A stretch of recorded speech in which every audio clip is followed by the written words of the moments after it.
Yes, first of all, I just want to ask how you want to be introduced. Naval historians, Jakob and Søren. Yeah. Jakob and Søren. Excellent stuff, right. Okay. You can call us the leading Danish naval historians because there's only us. You should save jokes like that for the actual. Well, you know, I'm sure the awards are in the mail. Okay, welcome back to the Adventures in Historyland YouTube channel, ladies and gentlemen. Today, I'm talking with two Danish naval historians, Søren and Jakob, and you know, surprise, surprise, we're going to be talking about the Danish Navy during the Napoleonic Wars. Because not many people know about what Denmark was doing during the Napoleonic Wars, certainly on my island, what do you think is important for us all to know, starting off? To start off, Denmark, which at that time was Denmark-Norway, was a neutral kingdom, and there was a very prosperous trade going on under the neutral Danish flag. So a lot of that trade was really carried out with French and French allied goods. So it sort of undermined the British trade war on France. So that's sort of what starts off everything we've heard about ever since, with the Battle of Copenhagen and the siege and bombardment of Copenhagen in 1801 and 1807. Denmark was originally part of the League of Armed Neutrality, weren't they?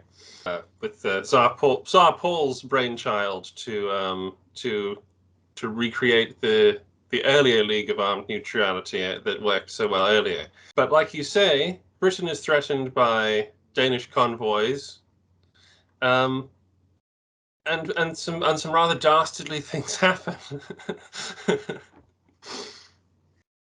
Yeah, well, they attacked us in 1801 because they wanted us to stop trading with their enemies, and we had the Battle of Copenhagen, which was mainly known because Nelson was leading the British fleet back then.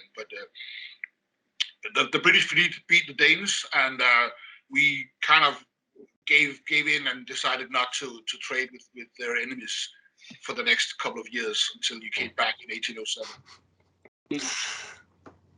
That's when Nelson famously puts his looking glass for the blind eye, and well, it's not.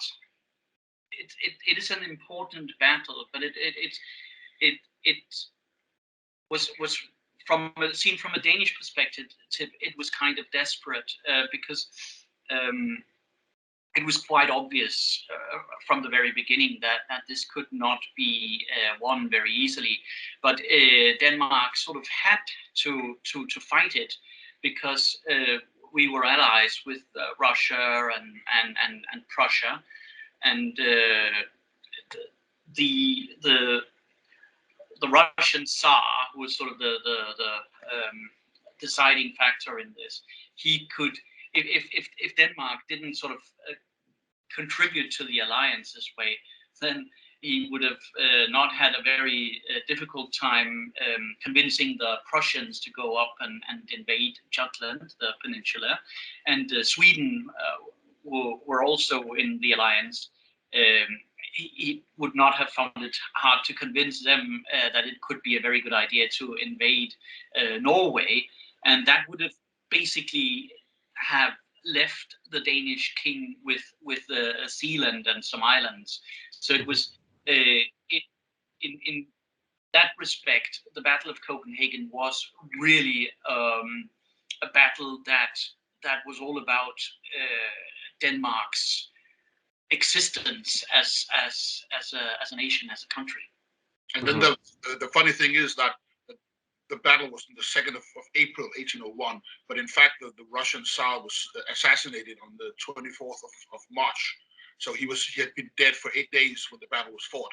But we didn't know that because back then, of course, you didn't have Twitter or Facebook or whatever. So the message had to be sailed to Copenhagen from St. Petersburg.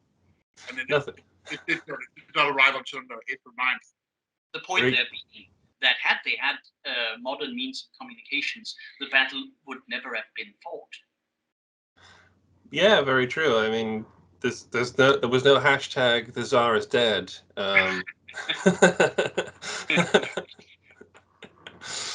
Wow. Yeah, that is terribly unlucky. And in the reading I've done up to this point, I was thinking to myself, Denmark seems to be one of the unluckiest nations in the Napoleonic Wars. I mean, we are the country that loses the largest part of its territory in 1814. 1814. Yeah. But we do have a glorious tradition of celebrating our defeats, so we have lots to celebrate. Excellent. Well, very, very nice choice of words there, Jakob. So the Tsar dies, and therefore the guy who is the reason that the League of Armed Neutrality exists is no longer there anymore. And Alexander I comes to the throne, and he's not a fan of neutrality one way or another, really.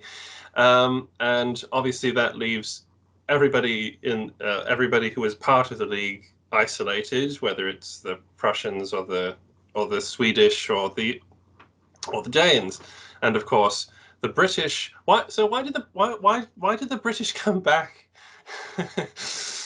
And first of all, you need to understand that the Battle of Copenhagen wasn't your conventional line of battle type. It was a line of Danish ships that weren't equipped. They weren't. They only had the lower masts and they were anchored. So it was an immovable Danish line, so to speak. That it might as well have been a fortress, I guess, sort of protecting Copenhagen from being attacked from the seaside. But it wasn't all of the Danish warships that took part in the battle, and the main part of the navy was intact and could fight another day, and that was the worry in 1807 when news reached Whitehall that the Danes were going to either surrender their navy to the French or enter into an alliance with the French. And that was what worried the British so much that they decided to launch an attack on Copenhagen in 1807. Mm-hmm. Yes, they want to remove the Danish fleet as a possible weapon from Napoleon. I read that Denmark wasn't really sure they were going to make an alliance with Napoleon at all, and in fact troops were moving to the south to protect the border against the French, which is why Copenhagen was almost undefended. We had absolutely nothing to gain by joining the war, and the crown prince, who was the de facto leader of Denmark, because the king was not really up to the task. He saw Napoleon as the main threat, and that's why he had placed the entire, almost all Danish army troops in the southern part of Jutland to guard the border there. And there were indeed skirmishes with Napoleonic troops between Danish and French allied troops in Holstein, in the south of Jutland, which makes it all the more unbelievable that the British launched the attack on Copenhagen. And quite recent, it's only like 15 years ago, Thomas Munk Peterson, professor at the University of London, published his book Defying Napoleon, in which he argues that it was likely a ruse, like a double agent in Paris that succeeded in convincing the Brits that the Danish were about to surrender their fleet to the French. Wow, that's high espionage stuff there. That's got our friend Joseph Fouquet's name all over it. That sort of stuff. But so yeah, it's insane because what happens is that the British go and attack Copenhagen, and in so doing, ensure that the Danish have to ally with Napoleon. But it's at a time. It's just after the Tilsit Accord, where the French and the Russians are allied, and it seems almost demonstrative. Like this is a way to really, like you pick one comparatively weak opponent, and then you smash the hell out of him. That is sort of sending a signal to Napoleon that like we're back with a vengeance. This is true, and obviously Denmark was going to be coming under massive amounts of pressure after 1807 anyway, due to Tilsit, because Napoleon and the Tsar were friends again. Bad things were going to happen for certain. So as far as I'm aware, the Second Battle of Copenhagen is a joint land and sea operation, and mostly land. Yes, it's the largest amphibious operation of the Napoleonic Wars, as far as I know. Yes, they land what 29,900 troops on the 16th. There's only 600 Danish soldiers at the beach. So they wisely decide that today is not the day we're going to fight. There was, I believe, there was 16 warships of the lines and almost 30,000 soldiers. So they decide to go home to Copenhagen and report that the British have landed and not try to fight. Yeah, I mean, I'm tempted to say that 29,000 men is the largest force that the British actually deployed during the Napoleonic Wars. But yeah, there is, and then there is the Battle of Cogh, I think. Well, the Duke of Wellington, which he wasn't at the time, on the 29th of August, defeats a very inferior force. I believe you would call them a peasant army. I mean, they have pitchforks and a few guns and they're wearing clogs. So it's known as the clog battle of Brügge. Because you can't run wearing clogs, so they left them on the battlefield when they ran home. So, yeah, what are you guys talking about? That's a glorious victory. That's going to make your reputation that. Because he's going to be the Duke of Cogh. Yeah. Run away another day. Exactly. So the British then bombard Copenhagen and controversially fire rockets into the town, don't they? Yeah, but that's one of the stories about Copenhagen, that they use these rockets for the first time, but they only use 300 rockets, whereas they fire more than 6,000 shells. So it was mainly an old-fashioned bombardment by the guns, but people remember the rockets because they were this brand new thing in warfare at the time. And it was an experimental weapon at the time, and the manufacturer, Congreve, was very good at public relations.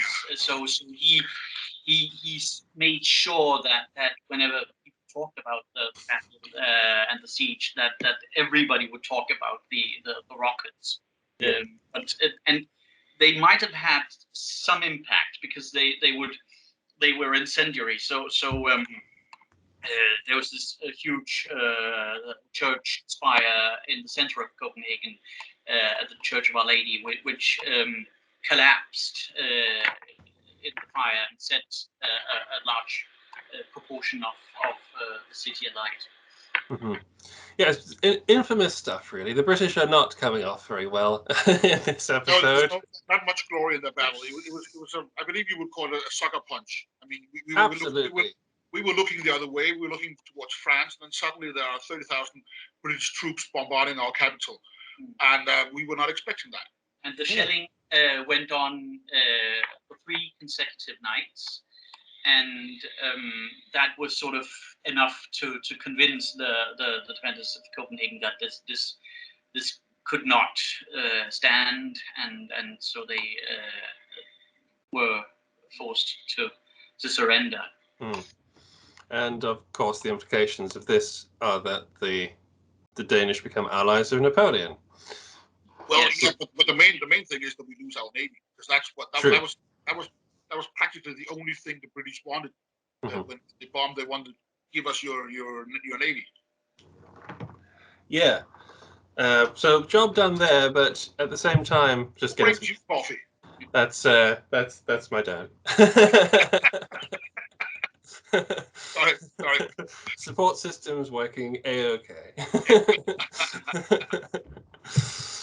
Yeah, so the it's fascinating policy in wartime to just add enemies to a growing list, because everybody hates the British at this point except Portugal. So, but the Baltic is very important to the British at this time. Actually, they're quite obsessed with certainly the Netherlands coast, and they even tried to land troops in Sweden at some point under Sir John Moore. But the Baltic obviously was the main domain, the safe harbor of the Danish fleet. The Danish fleet now is essentially non-existent.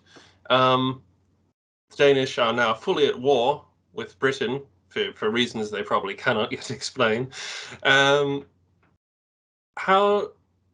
does the war continue for the Danish at sea, and how do they do that, if so? Well, I'd like to sort of just rewind a little bit, because the capture of the navy is a huge psychological blow to Denmark. The navy was the biggest institution in Copenhagen, with more than 25,000 people that relied on it. So a quarter of the city's population. There were something between 4,000 and 5,000 employees there. The ships had sort of been the guarantor that Denmark could uphold its neutrality and could uphold its status as a nation to be reckoned with in the era, and that was now lost. So that it was a huge blow. On the British side, I like to point out that not all the captured Danish ships were used by the British, but the ones that were, they constitute 18% of the tonnage that the Royal Navy acquires between 1805 and 1815. So it is a large injection of power to Royal Navy. I don't think many are aware of this. I certainly wasn't. No, there's some impressive statistics there. We're going to say something, Søren? Yeah, I would say the Danish fleet in 1807 is the 6th largest fleet in the world. But we have the British take 17 ships of the line and 17 frigates from Copenhagen. But the British Navy consists of more than 110 ships of the line at that point. So there's a very large from number 6 to number 1. There's a very large distance.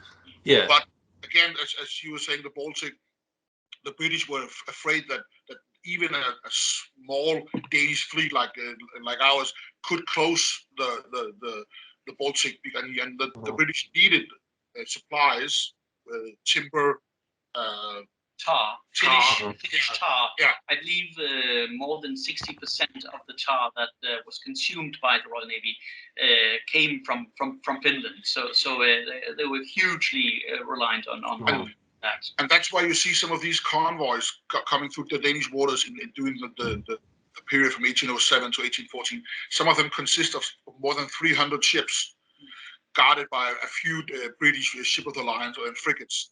And they are very tempting targets for the Danish gunboats that we built after the loss of the fleet and for Danish privateers. Right. Yeah. The strategic sort of situation that you just talked about there, the reason,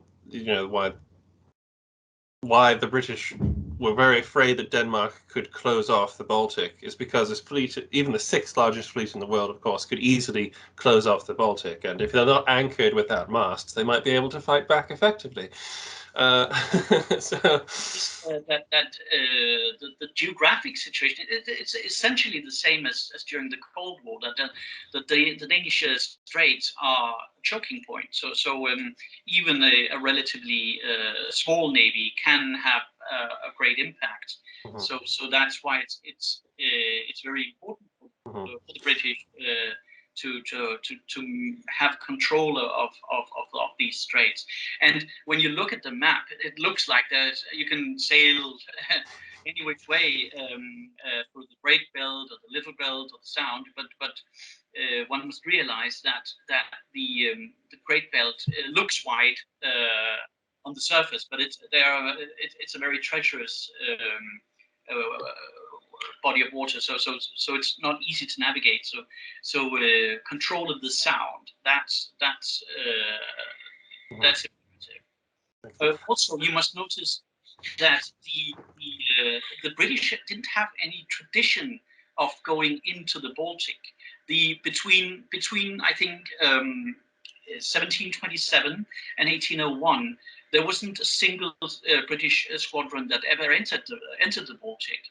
So this was a new thing. It sort of expanded the field of operation, or the theater of operation for the British.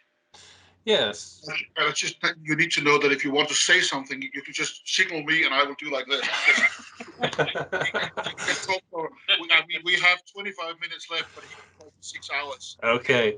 Well, I mean, Jakob, I'd be very happy to let you continue talking about anything you wanted. This channel is legendarily infamous for its long-form content, so maybe we'll do other videos in the future and we'll go into greater detail. So moving on from that, these are excellent points that I will have I'm going to put a map up somewhere so people can see what you're talking about. As a production thing, I hope you don't mind if when the video happens, some of you are cut off because some of your heads might be cut off because Skype will guillotine you a little. But that's a pun.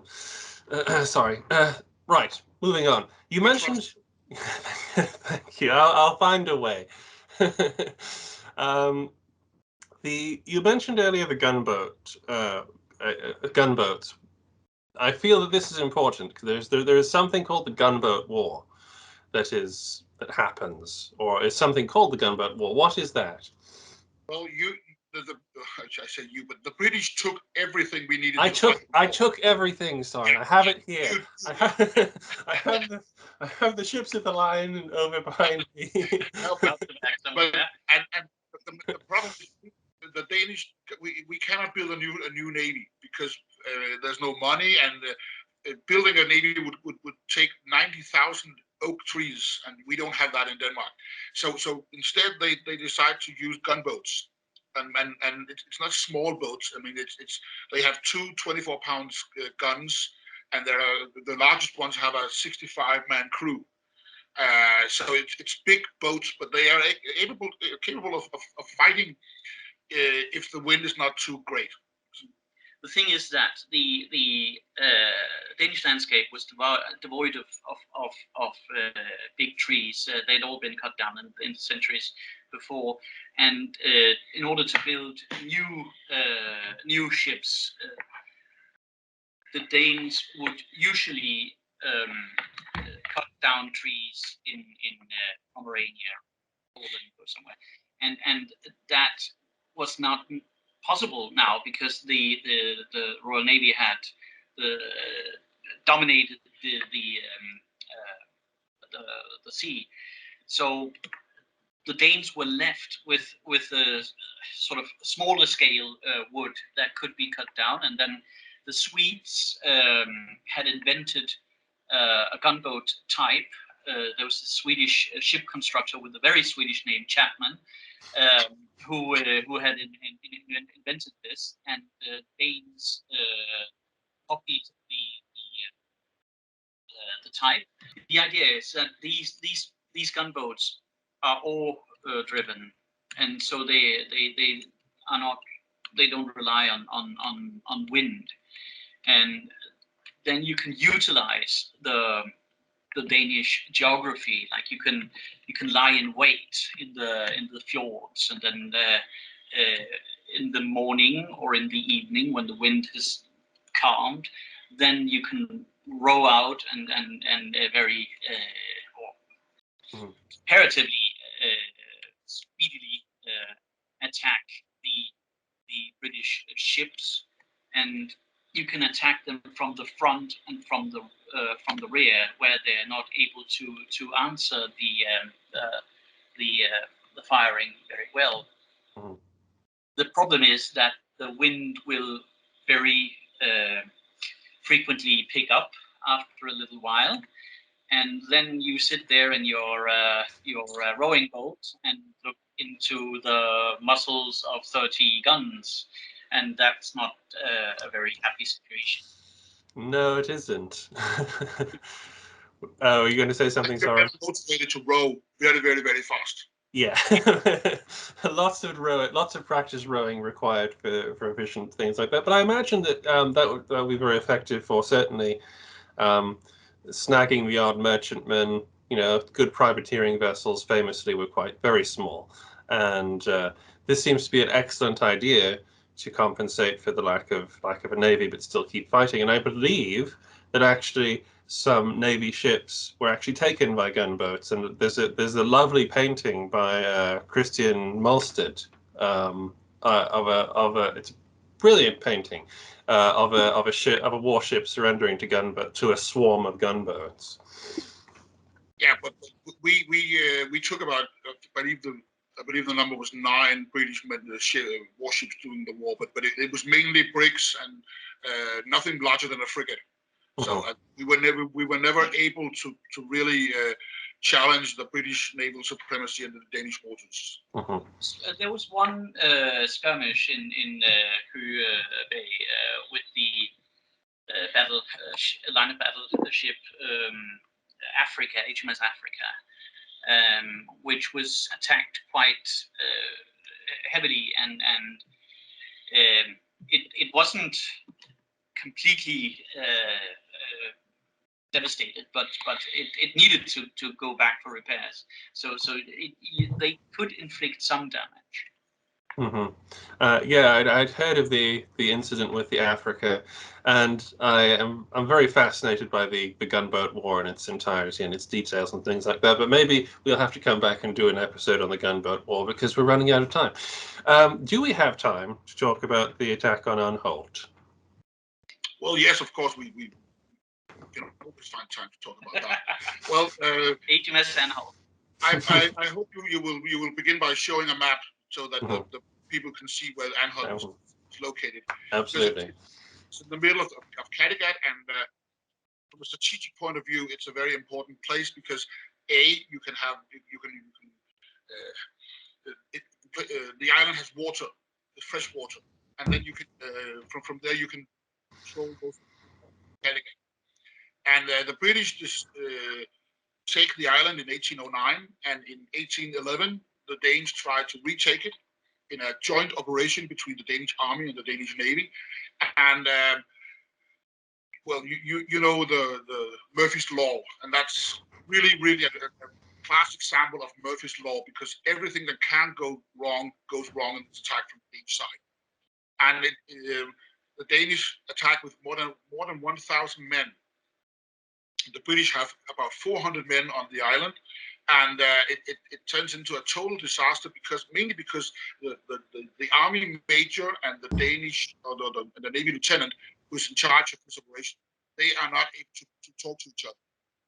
So the major, he's simply saying that to the Navy, you just put my men on the beach and I will take it from there. And then he doesn't realize that the Danish gunboats have actually guns that could help him doing his attack, because he's attacking a very heavily fortified lighthouse. And if he had chosen to use the Danish gunboats' guns, these 24-pound guns, he might have had a chance. But instead, he ends up trying to storm this very heavily fortified place, and he's killed in one of the attacks, and it ends up with the Danes losing more than 900 men killed or captured, whereas the British lose 4. So again, we are not really debating if this was a victory or not, but mainly I use it when I teach here at the Naval Academy as an example of what went wrong if people are not communicating just the basic plan. Mm. The major didn't even tell the Navy what he was going to do. He was just like, you just put my men on the beach and I will do the rest, and then it all goes south. Mm. Yeah, that is an excellent example of a lack of communication just sinking the ship, really, isn't it? Because but if I may add, there's also another interesting factor, because the Danes their attack is delayed 24 hours because of bad weather. But if they had not been delayed, they would have attacked before the British had reinforcements. The British reinforcements have arrived. So again, if they have chance, and it's also a very large part of luck in war. Mm. Oh yes, well, as Napoleon said. Yeah, I don't care. Generals are good as long as they're lucky. Exactly. Unfortunately, luck was not with the Danes today. Otherwise, they could have snagged an island for themselves. And who knows? Yeah, but again, another part of the attack on Anholt was that even had the Danes taken the island, they would not have been able to keep it, because the British had control of the waters. Mm-hmm. So they could just place a few ship of the lines, and we could not have supplied our men on the island. They would have had to give up after a few days. Weeks. They ran out of food. So it was like a raid, was it? More like to destroy the lighthouse or something? Yes. Yeah, well, the thing is that the Danes, of course, as one of the first things you do, you turn off the lights in all the lighthouses, because you don't want to help the enemy navigating the straits. But then the Brits thought it was convenient to have at least one functioning lighthouse in the Kattegat. So that's why they took Anholt. Yeah, I forgot to mention that. It's a good point. And again, logical from the Danish point of view to turn the lights out, because the Royal Navy aren't familiar with these waters. I mean, I was about to wonder whether or not the Danish could have fortified all the islands and maybe held the straits, but like you say, without the ability to supply them, it's not really practical, is it? But you do see around the Danish coastline, even today, lots of small fortifications, and it worked like this: that you'd mount a couple of big guns there, so the gunboats could sort of escape and into the area that was under control of these small fortifications, so that they could operate more freely. So it's they did think this land-sea combination. Mm-hmm. So, getting on to the end of our time, I was thinking, what's the result of the Napoleonic Wars? Everybody knows. Denmark, as a Napoleonic ally, obviously had to, as we said at the beginning, surrender large tracts of land to the Allies, who were parceling out things as presents to the people who were in the 7th Coalition and the 6th Coalition. So, what is this in terms of the Navy? and maritime sort of affairs. Is the gunboat war how things progress? Is there anything else we should know about? Well, I think there's one major point here that the end of the Napoleonic Wars means that Denmark cedes Norway to Sweden, and that greatly restricts the Danish Navy in its operations for many years to come, because the more than half the men on the Danish naval ships were Norwegians. Norway is even a more maritime country than Denmark. So it was a huge loss, not just in territory, but actually also for the Danish Navy in the 19th century. Mm-hmm. That makes a lot of sense, as you said. Norway has an incredibly long coast, so that makes a lot of sense. And obviously, they're very famous in Britain as seafarers. So that, I think you've summed up excellently the Danish Navy's role in the Napoleonic Wars and how important it was, even just as a target, basically. And essentially, it was a target at the beginning. That's why all this mess happened. This has been great talking to you. I was wondering, again, circling back to the fact that not many people know about the details of Denmark's role in this conflict to any great degree, unless they're talking about, clogs and Nelson's eye. Are there any, what names are there? What famous, can you tell me some names and some individuals who were involved in the Navy that we might want to learn about? Well, one of them, there are a number of naval heroes. One of them is my favorite, is a guy called Per Willemoes. He was just 17 when he was given command of one of the most dangerous places during the Danish line in 1801. And he survived. Surprisingly, he lost about 50% of his crew during the battle, but fought for 3 hours against Nelson's flagship. Yes, his sort of, it was called a floating battery. It's basically just a big pram with guns on, which was placed directly opposite the Elephant, the Nelson's flagship, and sustained these huge losses. But that wasn't Willemoes' last battle, because he went on to fight.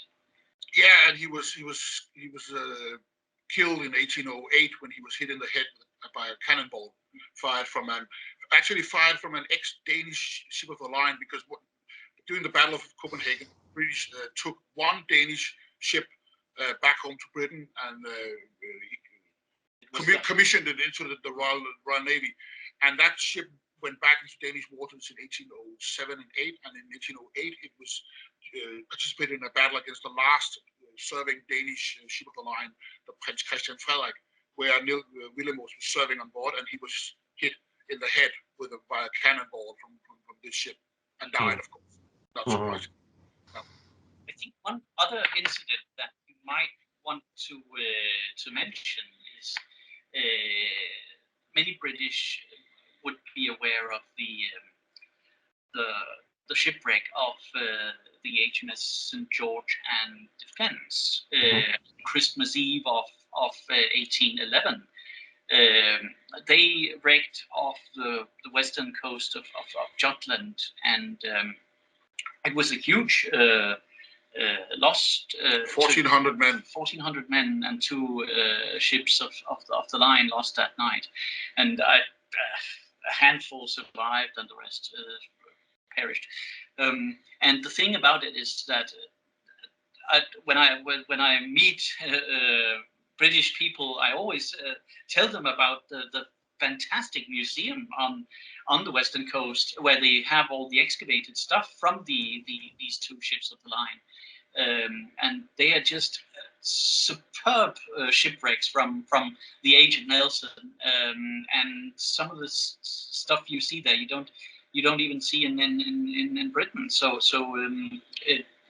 more Brits should go and see this museum. I agree. I mean, I had never heard of it before, actually. Well, I'll put details in the description box, and people going to Denmark, safe traveling, whatever. People going to Denmark, please go and look at this because it sounds great. I mean, all you ever hear about with ships in the Baltic is the Vasa and the Longship Museum. So this is very interesting to hear about. Anybody else? Any other names you want to throw out is that we should know about, that we want to Google after this episode?